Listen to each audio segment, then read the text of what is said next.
Okay, so you've got a video. It could be from anywhere. You could have made it on Animoto or on your cell phone or on a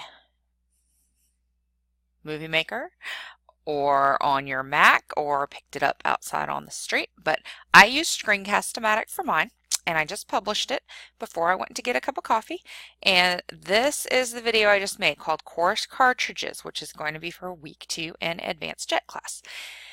I want to get this video, which has been published as an MP4, and Screencast-O-Matic will tell you, like right up here, it says MP4.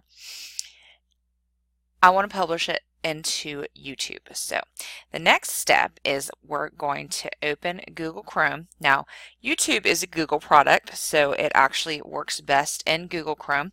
Not to worry if you don't have Google Chrome, you are likely using a Mac, and Safari will work fine. Also, you can do this in Internet Explorer or Firefox. I've used all of them. They all seem to work just fine. Some hints about videos. Don't make them too long. If they're very long, they take a very long time to upload.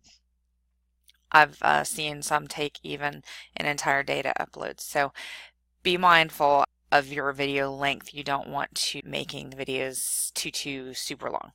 If you live in the middle of nowhere like I do, sometimes that will also take a while. So my trick is I come into campus and I upload my videos on our Bishop Wi-Fi. All right, moving on. Here we are at YouTube. I just went to youtube.com and I am not signed in yet. So to have a YouTube channel, you have to have a Google account. So that's like if you have a Gmail account, you automatically have a YouTube. Go ahead and sign in up at the top. Just a note, Google has apps within their browser, and those are right here in the little boxes up at the top right-hand corner of your screen. So sign in and pick who you want to be today. So I am going to upload this to ncwc.tlc. Now, if you look up top, you'll see a little picture that should look like the picture on whatever account you're trying to use to upload your video. I do want to upload it to the TLC account. So the next step is in the top right hand corner, click on create a video or post with the video camera icon. Select upload video, and now this is where you're going to upload your video files. You can either drag and drop your file here or select the arrow to upload. It'll open your file picker, and I have that video saved here under course cartridges. Select open, and it will start uploading. Now, like I said, this is going to take a while. This is going to show you some information here about where your video will be live. That is the link that you can share with your students. You can publish when you're ready. You want to give your video a name and a description. You can make it a premiere, which will set it to open at a certain time. And this is really important right here at these sharing settings. So if you click the drop down arrow, you'll see that there are several options. Public means anybody can search for and find your video. Unlisted means it won't show up in a search, but it can be shared with a link. So that is generally what instructors use with their students. The private option means that you can see it, and anybody who you share that with the Gmail account can access it. So if you share it with my Gmail account, I can see it and you can see it and nobody else. And then scheduled means you're going to set it to appear at a certain time later on in the future. We'll make this one public because it is a Jenzabar training video and does not have any kind of sensitive information.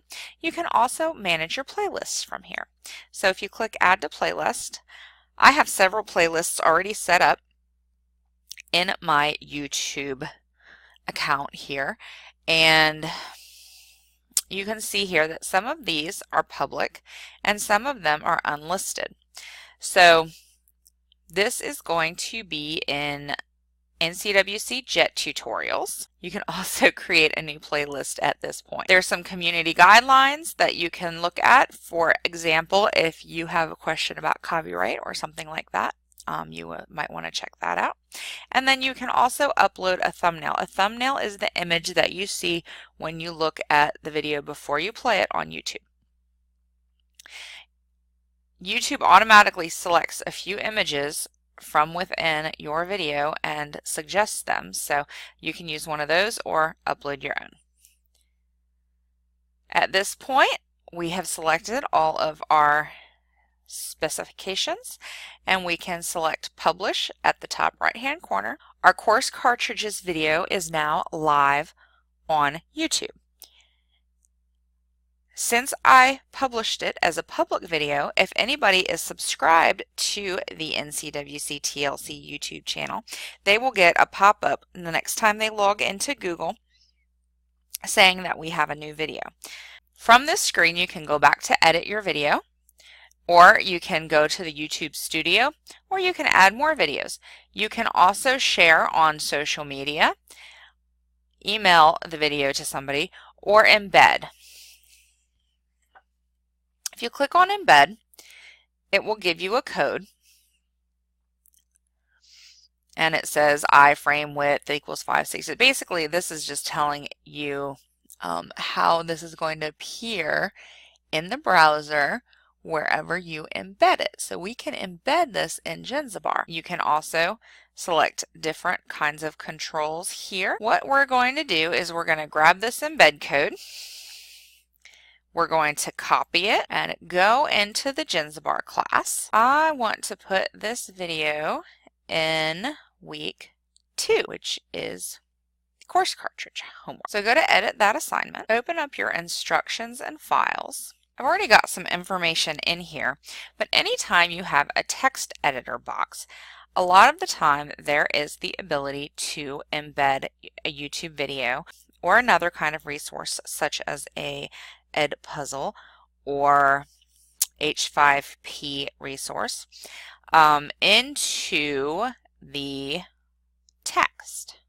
So in Jenzabar, it's the little diamond shaped icon. If you hover over it, you'll see a message pop up that says source code. Don't be scared, but this is the HTML source code that is for this text right here. If you click on that, you'll see this is your HTML code. Now, don't let it scare you. You don't need to know what any of this means. All you need to know is if there's something in there already, that's something that you've already entered into your text box, and you want to put your embed code somewhere else. Don't delete this stuff because it'll delete your text in the other part. But hit enter to go to a new line, paste either with Control V or right click, and then select OK. Now as you scroll down, you'll see that course cartridge video that we just created is now embedded, and the students will see that right there in their browser in the Jenzabar Learning Management System. So they don't actually have to go outside to another link or navigate to the home page to look at the link. It's right there when and where they need it.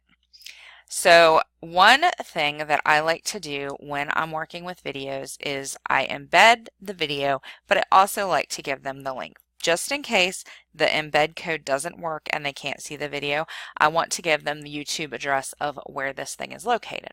So I'm going to go now back over to YouTube and go back to share, grab this link, and then I just usually say if the video doesn't automatically play, please follow this link. And then I paste the link. So see, they have it two ways. They have an embed code and they have a link. And that is, my friends, universal design, so we can make sure that they have the information where they need it. I hope you enjoyed this video. If you have any questions about YouTube or uploading videos, please feel free to give me a buzz. Have a great day.